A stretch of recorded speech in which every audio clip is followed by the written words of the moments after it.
Bom dia, galera. Uma das coisas mais interessantes, né, quando você estuda o cangaço lampiônico através do método científico, é que você vai comparando depoimentos, comparando entrevistas e livros, né, dos personagens principais, e no caso de hoje nós vamos falar sobre João Bezerra. Nós vamos começar uma série de vídeos sobre o João Bezerra, né?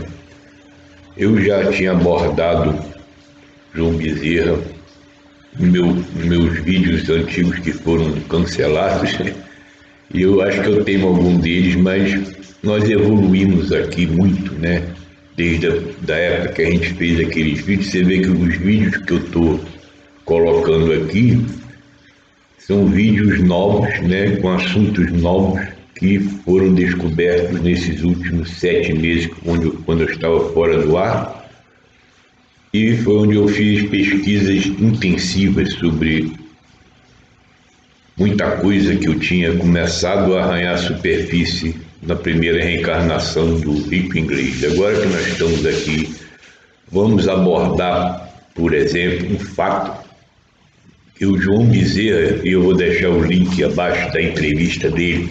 Essa entrevista dele é obrigatória para qualquer pessoa que quer entender o que eu estou falando aqui, qualquer pessoa que quer ter uma base para compreender como é que foi a farsa de Angico. Você tem que conhecer essa entrevista do João Bezerra que ele deu ao Globo no dia 26/6 de 1957. Até decorei a data, porque é uma data muito importante. Ele deu essa entrevista e nessa entrevista ele afirma que ele não conhecia o Lampião. A cabeça de Lampião ele não reconheceu porque ele não conhecia Lampião. Vamos pensar um pouco sobre isso, cara. Como é que um tenente, na época que ele era da Volante, que já perseguia, de acordo com ele, cangaceiros há muito tempo, né? Tinha as fotos do Benjamin Abrão, tiradas 2 anos antes de agir, circularam o sertão inteiro, né?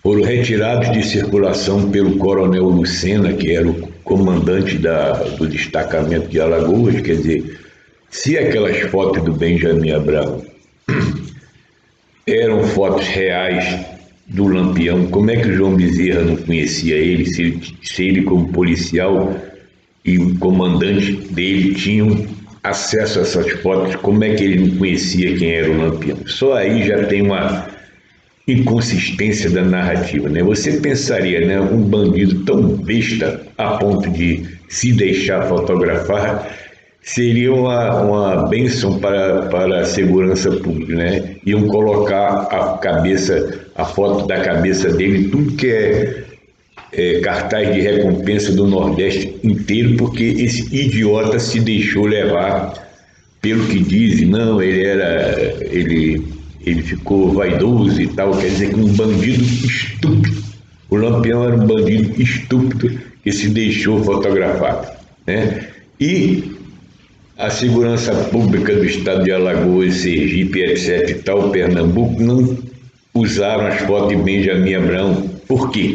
Essa seria a pergunta. Por que eles não usaram essas fotos para alardear do sertão inteiro que esse caba da peste no filme de Benjamin Abrão era o Lampião, e para ter uma recompensa em cima desse caba? Não aconteceu isso, galera. Não aconteceu isso. Por que não aconteceu? Porque as autoridades da época sabiam que Benjamin Abrão era um bagre ensaboado, né? Um canalha. Ele era um canalha, ele era um cretino, né? Ele vendia cabelos de Padre Cícero. Anos depois que o Padre Cícero morreu, ele pegava qualquer cabelo de salão lá, juntava e vendia como sendo do padre, porque ele era secretário particular. E você vê como esse caba da peste era um bicho ruim, né? Bicho ruim. Era um psicopata, na realidade, ali naquela região. Só dá psicopata até hoje, né? Que você vai ver esses caras metidos no cangaço, era tudo psicopata. Os estudiosos do cangaço aí, os caras não têm consciência, não têm engana os outros mesmo e não tá nem aí, né? E o legado do Benjamin Abraão e dos outros coronéis ainda está muito forte lá no Nordeste, quando o assunto é cangaço. E você vê que João Bezerra não conhecia Lampião.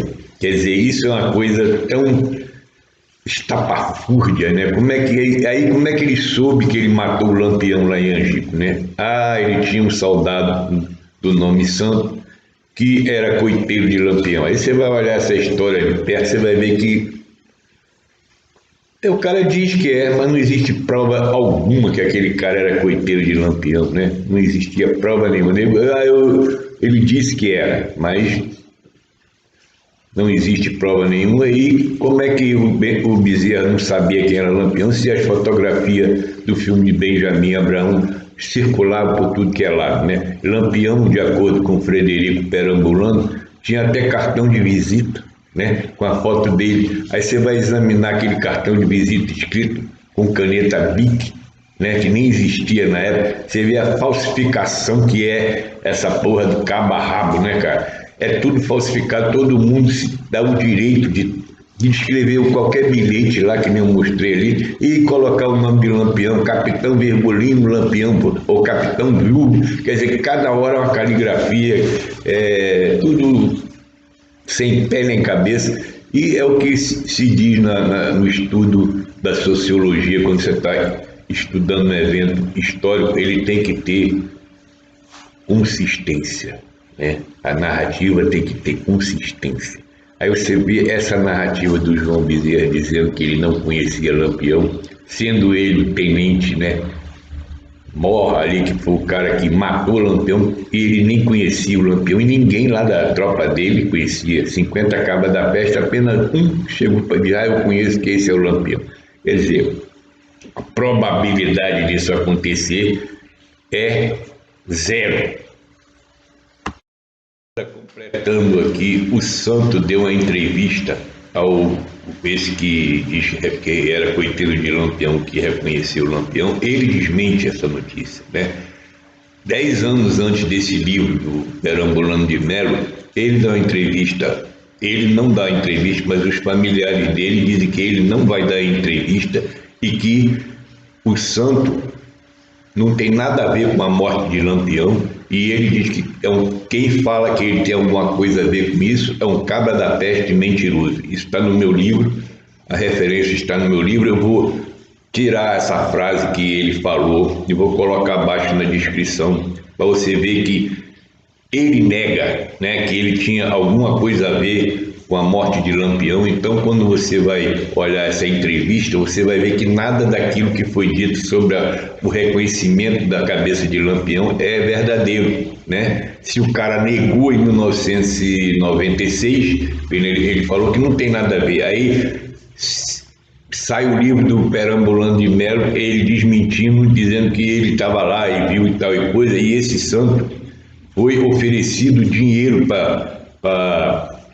prestar depoimento. Está no livro do Perambulano de Melo, ele diz que o santo foi oferecido dinheiro e que ele recusou e quis fazer de boa vontade lá com o Frederico. Agora, se isso é verdade ou não, vai constar dentro dos depoimentos dúbios que existem dentro do cangaço, onde a parte monetária sempre falou mais alto. Agora, se ele foi pago ou não por esse depoimento, existe mentiras, inconsistências e mistérios naquilo, porque ele desmentiu que ele tinha alguma coisa a ver com a morte de Lampião, e no livro ele vai e diz que tem. Quer dizer, uma testemunha dúbia, como todas as testemunhas no cangaço, quando você for apertar ela não tem nenhuma credibilidade.